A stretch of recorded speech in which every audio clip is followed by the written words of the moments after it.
Hello, welcome to the Simple Stories Happy Greetings card kit. I'm Tracy from Photo Scraps, and today we're going to go ahead and put together this easy card kit from Simple Stories. And then I'm going to do a separate little video with some bonus cards that I'm going to design for you to go along with this kit. So first off, these kits are super easy. They come with 4 sheets of paper that all you need to do is punch out the papers. You don't need to scissor cut. You don't need to do any sort of work on your paper trimmer for these initial cards. They are all punch outs. So I went ahead and I punched out every piece, and then I played a matching game with all my cards. I also went ahead and glued down all my card bases. And so what I did is I took the instruction sheet, I looked for each embellishment, and I put it in a card along with the backing. So, and then I went through and I went ahead and glued down all my base pieces. That way I didn't have to have you sit there and watch me glue down every single piece of paper, because I know that gets very monotonous. So we're just going to kind of jump right in to the cards. And this is card number 1, Live Simply. So you can follow along with this sheet. I went ahead and I just glued that one directly in my base, and then I have all my goodies in here. I also went ahead and cheated a little, and I added foam tape to any of the pieces that I wanted to pop up and give some height to. Another way to kind of make this a little bit quicker and easier. Now you'll see that I have some Versamagic ink.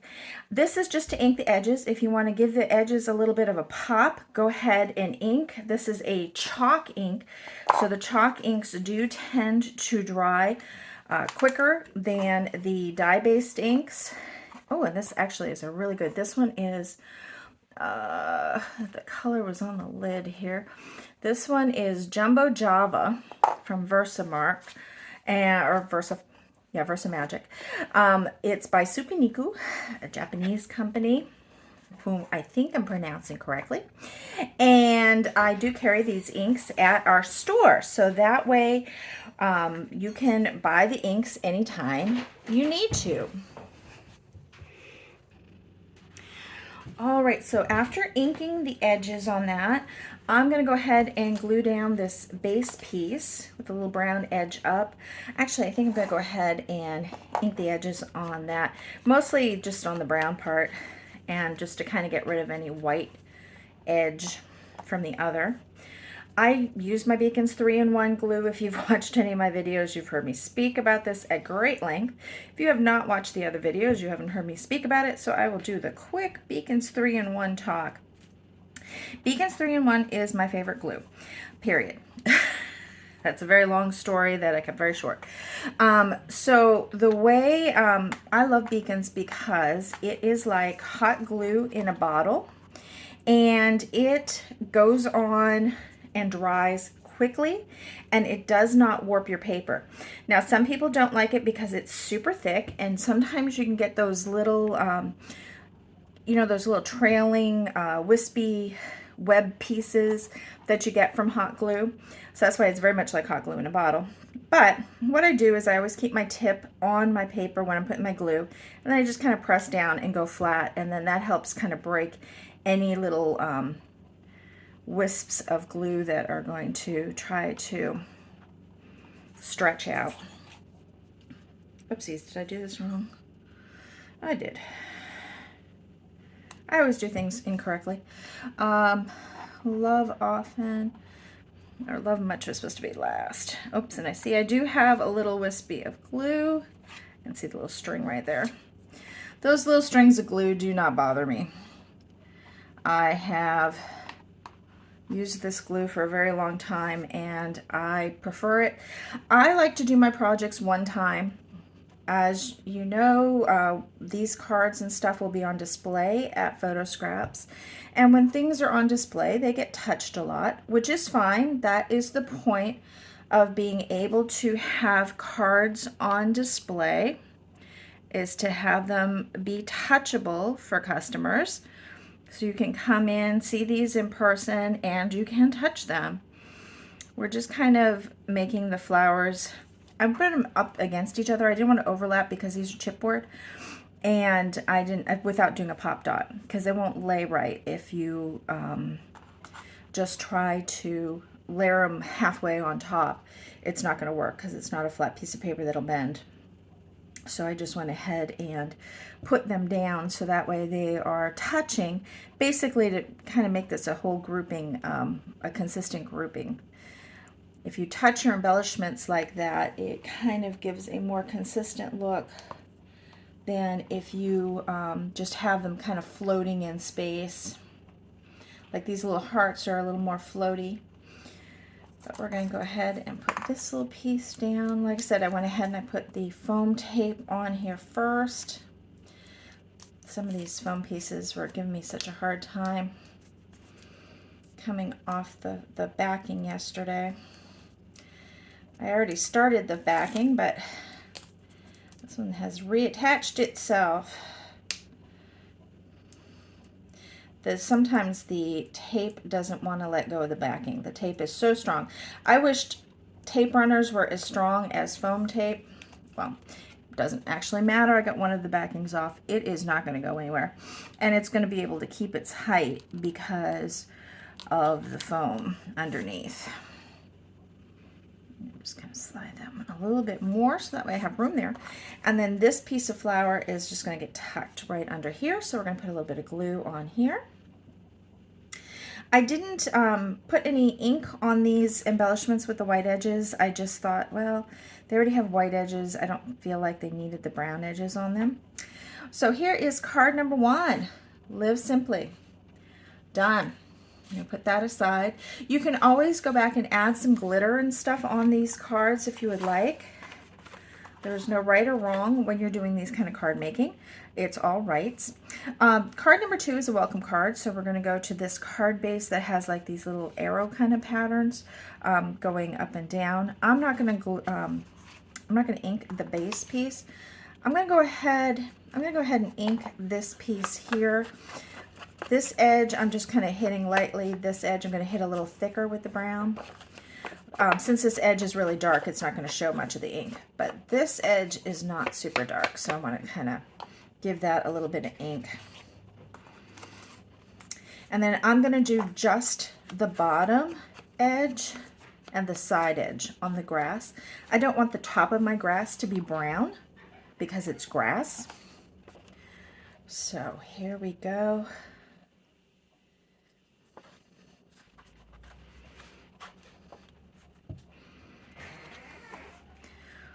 And we're going to glue this right across. We're going to leave about 1/4 of an inch.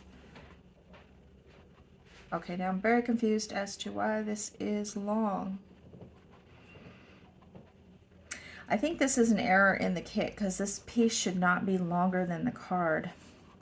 And all the cards are the same length. They're all A2 cards, so we'll have to cut that off later. That's interesting. I've never seen that happen in one of these kits.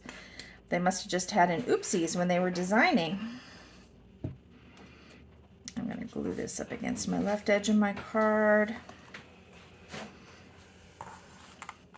And then these are chipboard houses, so I'm not going to go ahead and put foam on them because they're already a little thicker because they're chipboard. We're going to lay them out in the proper direction and go ahead and add glue.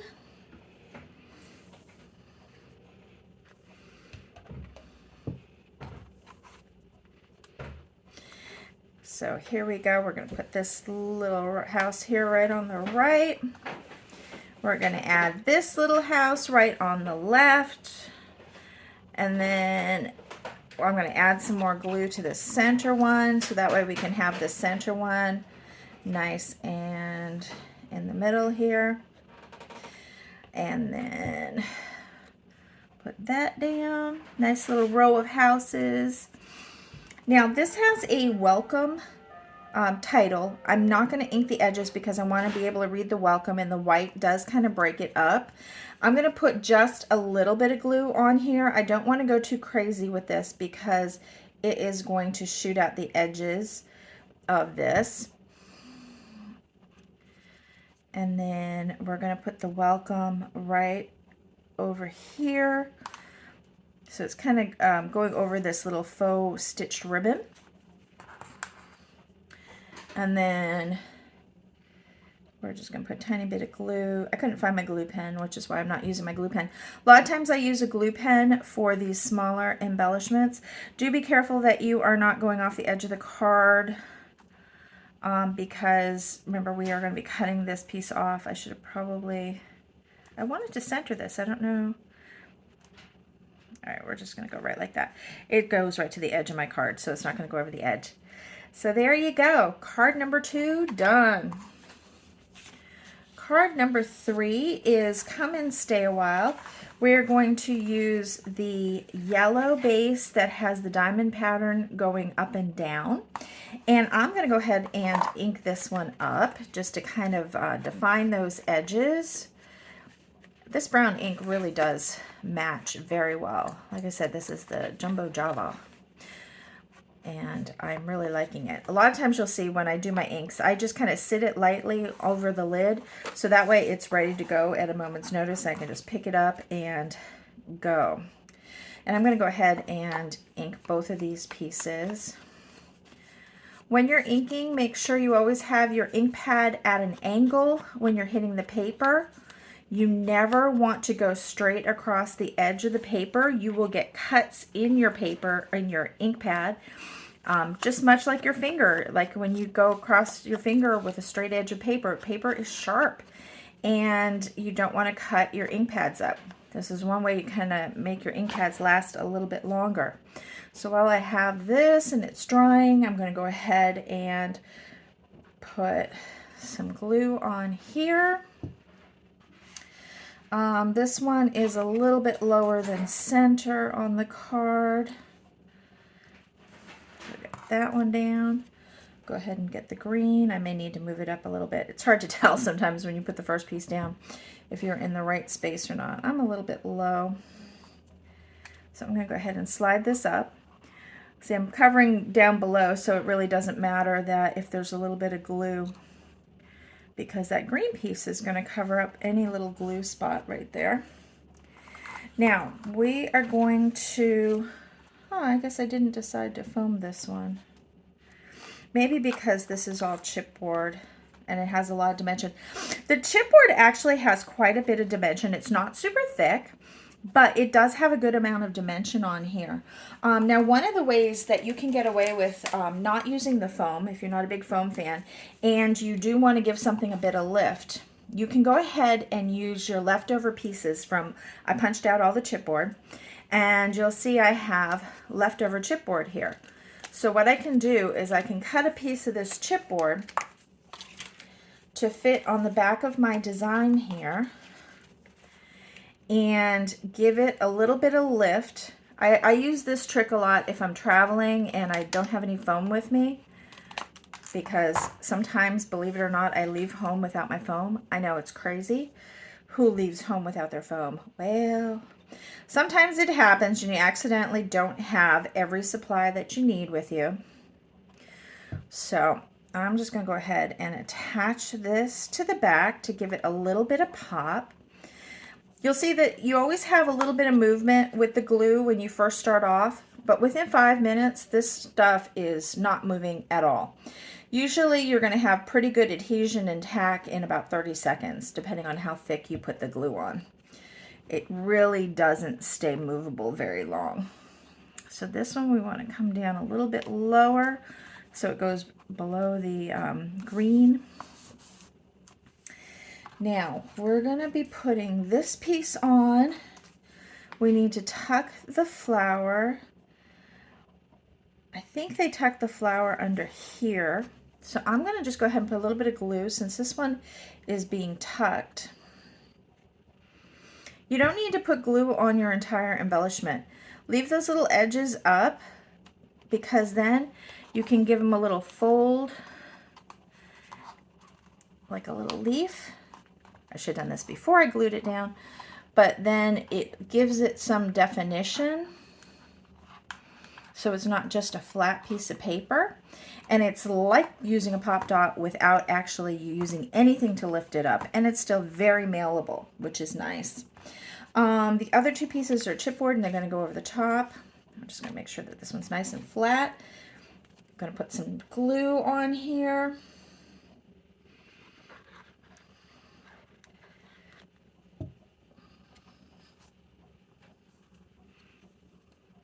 I see I messed up when I pulled my chipboard off. Sometimes you end up with those little edges. Just clean up your little edges. And then glue this chair down. Now, these are some more chipboard elements that are going to go over the top here. So this one, Come Stay a While. If I just glue it here, you can see how it's going to be very unstable.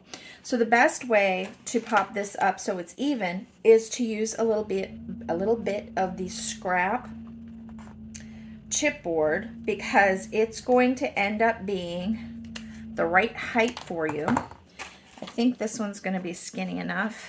Yes, it's perfect. So I'm going to go ahead and glue this little piece of chipboard here. I'm going to go ahead and put some glue here while I'm there. And then I'm going to put a little glue on the top of this and flip that over, because we want it glued on both sides because it's going over the top of something here. So the Come and Stay a While is just going to go right over this little jar thing. And you see now it's not floppy. It's balanced because we have that chipboard going all the way across. Now this little flower also needs to be popped up. Now this stuff does seem to be lifting a little bit, so I am going to go ahead and use a foam square to lift this piece up. Okay, yesterday this was not so difficult. Today things don't want to come apart. All right, I'm just going to use a little bit of foam on here. This is a little thicker foam than the chipboard, which is going to be okay because this piece ended up standing up taller. Now, I'm just kind of looking and seeing where I can put the foam for number one, for not to show, and for number two, because it's supposed to, well, I think I'm just going to go underneath it. Because I think if I try to go over the top, the whole card's going to end up pulling apart, and I don't want that to happen. So we're just going to use some little foam here. Part of the reason to use the foam, even though we're just putting it down on the bottom of this, is because if this gets pushed, it's going to stop here. It's not going to keep going. It's not going to get bent. It's going to keep it nice and stable. So there you go, card number 3. So next,